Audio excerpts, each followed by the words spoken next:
Hi, my name is John Goodwin. I am from Phoenix, Arizona. Originally, I'm from Ohio, and I would like to talk today about what it's like to live in pain. I have lent my voice to the hashtag ispeakforpain campaign. You may have seen people post this. This is mine.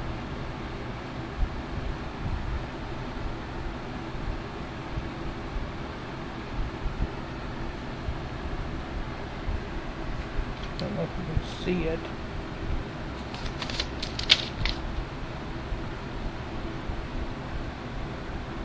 The bureaucrats in Washington are spewing a lot of hate right now for people who's in pain, and they are treating us like addicts, and that simply is not the case. We rarely ever abuse our medication, but yet they treat us like addicts. They make us jump through hoops just because we request pain medicine to control a disease that we cannot control on our own. And it's very hard to deal with that. I was diagnosed at an early age. I was born with spina bifida, but did not know it until I was almost 12 years old. I had several problems of leg pain and not being able to walk properly. And then when I was 12, I started experiencing extreme pain, numbness in my legs, my back. I couldn't stand up on my own. I couldn't walk on my own. And it started a long, painful process to this day. Since I'm 12, I've been on pain medicine of some kind.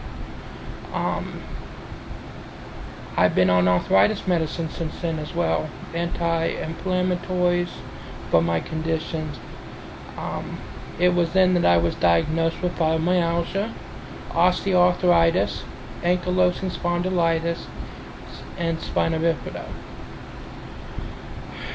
Teenage years was really tough because I didn't understand what was going on with me, and I didn't know how to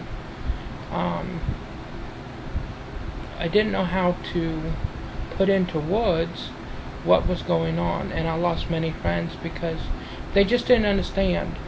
High school was basically junior high and high school. I spent the years in a wheelchair, and I kept getting stabbed by other students just to get a reaction out of me to see if I was really paralyzed.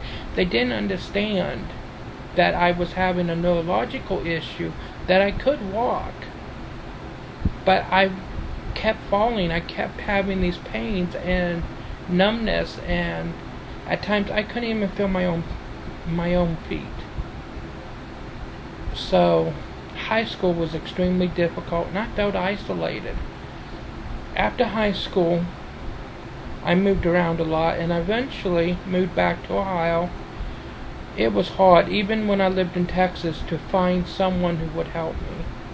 Nobody knew about my conditions. Nobody knew how to treat them. So,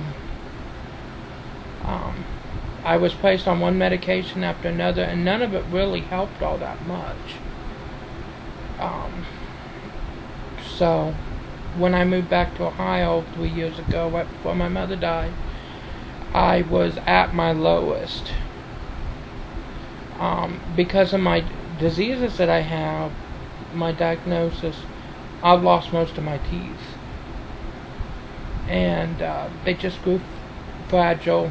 They broke and they fell out. It was the most painful thing that I've ever had to endure.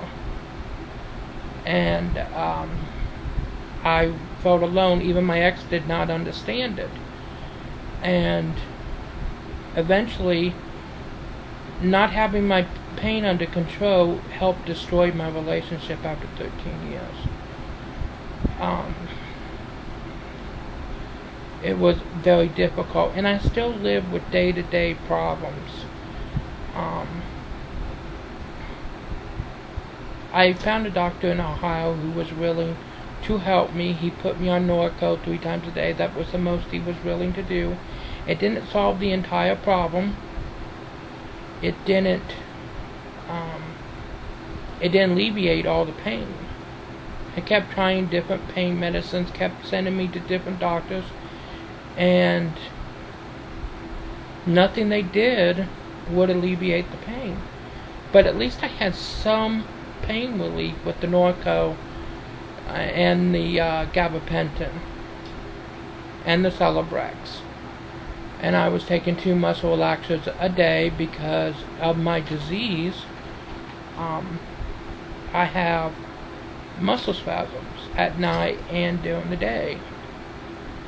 So when I moved out here to Arizona, my new doctor took everything away. He refused to look at the diagnosis from Ohio. He refused to look at the diagnosis from from Texas. And he didn't get no medical records. He just took me off my medication. And I tried to explain to him, I can't live like this. I would rather be dead than to suffer. But he will not listen. He will not do anything to help me. And so I have to start the process again of finding another doctor, which I look like an addict, just to get treated. This is the environment that the bureaucrats in Washington has created. This is what our lives are reduced to. We are not treated with dignity and respect. I went to a pain clinic in Ohio before I came out here, and the only father I got was a nurse who was trying to diagnose me without examining me. And she refused to even let me speak to the doctor because I would not agree to nerve ablation treatments. I did not go there for them to kill my nerves. I went there for treatment for pain. And this is what they are doing now. They did the same thing to my mother before she died. She was on pain medicine, and they wanted to put her through these painful treatments where they use x-rays to look where they are ejecting where the nerve is to kill the nerve. And if he misses the spot, you can be paralyzed for 6 months. That's the new treatment for pain. Although when I was on Norco, I had no reactions. I could live a somewhat normal life. I was even working for a while. And now that's all gone. I have to learn to live in pain. I have to learn to suffer. And they're not really doing anything to help me. But this is what our lives are reduced to. This is why we need to put a face on pain. We are people who deserve to be treated with dignity and respect, and we are people who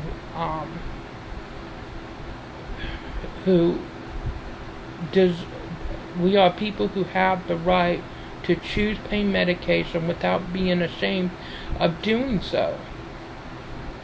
Let me tell you what daily life is like, okay? What little sleep I get, and this is another reason why my doctor won't help me. He doesn't understand. He has no medical problems. He's in perfect shape. He does not understand. I sleep very little, 3 to 4 hours at a time.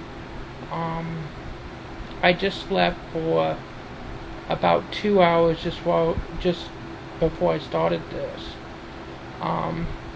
It's hard to lay down, it's hard to sit up with the pain in my back, my legs, and especially my hips where the ankylosing spondylitis and the spina bifida and the osteoarthritis is located. I have a lot of pain in my legs, a lot of numbness, a lot of tingling. It's difficult to even walk. I live alone right now, so I do everything myself because it's hard to get any help. Even though I do have some family who do help me, but it's hard to keep up on cleaning your house because you have to bend and stretch and do all these things, which people do not understand because they never done it before. You know, it's different when you're in pain and you have to take care of everything. You have to cook yourself even when you don't feel like it if you want to eat.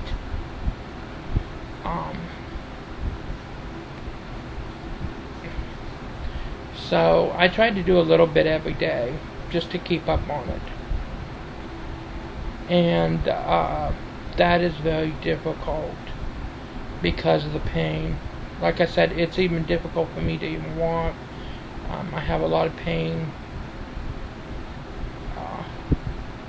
daily that I struggle with.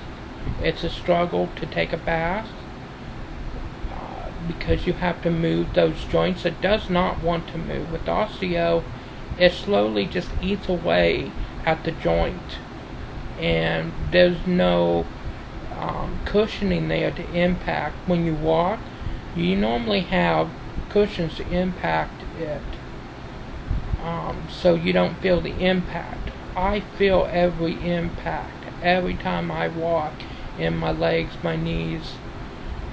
It makes living very, very difficult. It makes life difficult.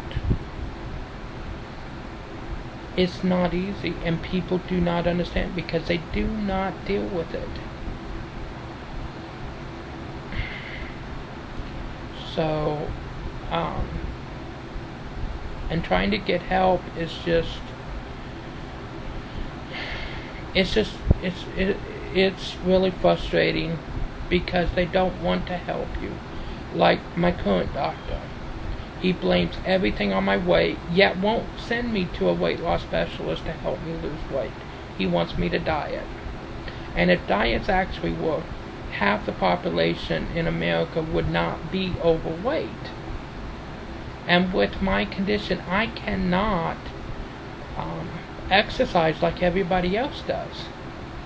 It's just too painful. And I can't walk very far because of my condition. I go to the store on my own. I try to live as independently as I can. I have a power chair that I use to get to the store. I can get very little, but it gets me out of the house. I try to do what I can where I can because I can't walk up there because the pain in my legs and my back would be too intense for me to get home. So I had to stop that, and because I couldn't be stranded up there with no way to get home. So, and it's a long way to get to the store. So this is what life is for me now, and I have to learn to suffer every day because there is no treatment. They want to take away the pain medicine, but they offer nothing in return. And they make you feel like the bad guy because you're asking for help on something that is a taboo subject. Just because there's addicts out there and drug dealers who are pushing this and people are using it recreationally, you become the bad guy because you have an actual medical condition that you need it for. And they do not understand this. So, with that being said, that is why I gave my voice to the hashtag ispeakforpain. It's time we put a voice to this, and it's time to put a face on it. Let's make it personal. Let's show the world what we live through. Let's show the world what we endure on a daily basis and how life impacts us. One of the reasons why I live alone right now, there's a lot of times I don't feel like going out. I don't feel like going with friends to do whatever because of the pain, because of the numbness, because of just being tired all the time. The fatigue. That's something else I have to live with. And until you had to live with the fatigue and understand it, you really don't know what it's like. Because it's like something is sucking the life out of you, sucking the energy out of you, and you can't do anything to stop it. The fibromyalgia pain, let me describe it like this. It feels like your skin is on fire. When you have a flare-up of fibromyalgia, it feels like the nerves are on fire. Mine will travel from my shoulder all the way up into my brain to the point where I can black out from it. And it's very painful. And there's nothing I can do about it.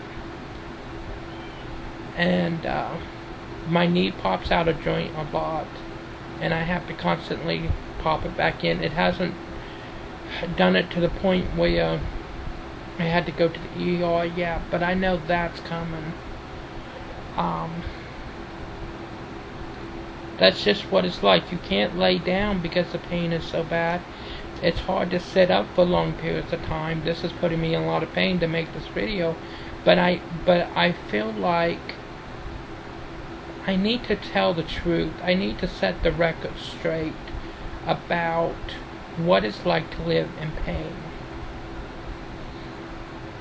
And the more people that do this, we will put a voice to this campaign and make people understand that we aren't criminals, we aren't drug dealers, we aren't abusing our medications, that we really do need these medications to survive. And basically that's what we're doing, because we have no quality of life. We have no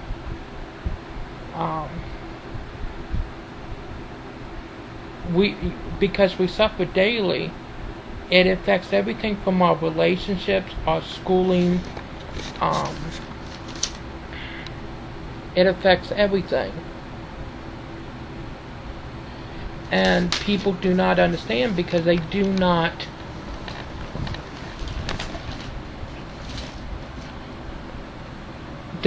live with it.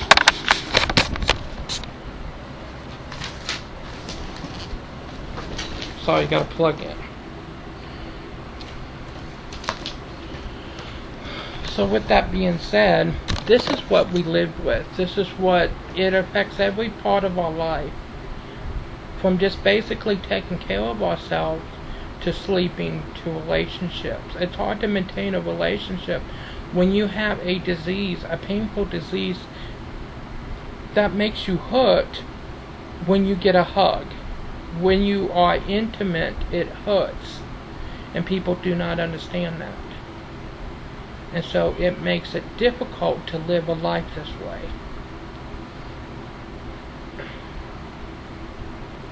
Thank you for watching, and I hope you will make a video and inspire yourself and the people around you to make a video and put a voice to their pain so people can understand what it's like to live in pain.